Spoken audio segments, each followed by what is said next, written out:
બનાસકાંઠા જિલ્લાના પાલનપુર મુકામે ગેનીબેન ઠાકોરનો સત્કાર સમારોહ યોજાયો, જેમાં ઓલ ઇન્ડિયા કોંગ્રેસ કમિટીના પ્રભારી મુકુલ વાસનિક, થરાદ વિધાનસભાના પૂર્વ ધારાસભ્ય ગુલાબસિંહ રાજપૂત, ધાનેરા પૂર્વ વિધાયક નાથાભાઈ પટેલ સહિત પાર્ટીના કાર્યકર્તાઓ હાજર રહ્યા હતા। આ સત્કાર સમારોહમાં સાંસદ ગેનીબેન ઠાકોરને વાવ પેટા ચૂંટણીમાં કોણ ઉમેદવાર હશે અને તેમનો આશીર્વાદ કોના સિરે હશે તે પૂછવામાં આવતા તેઓએ જણાવ્યું કે પાર્ટી જે ઉમેદવાર નક્કી કરશે અને જેના પર વિશ્વાસ મૂકશે તે જ મારા અને પાર્ટીના જિલ્લાના તમામ લોકો માટે શિરોમાન્ય રહેશે અને હું પણ ઉમેદવાર જીતશે તેવો વિશ્વાસ પાર્ટીને આપું છું।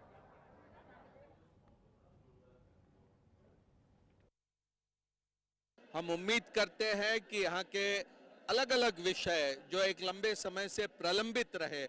उसको सुलझाने के लिए गैनीबेन ठाकुर अलग अलग स्तरों पर अपनी आवाज उठाएगी। कांग्रेस पार्टी उनके साथ पूरी ताकत के साथ खड़ी रहेगी ताकि बनासकांठा के लोगों को न्याय मिल सके।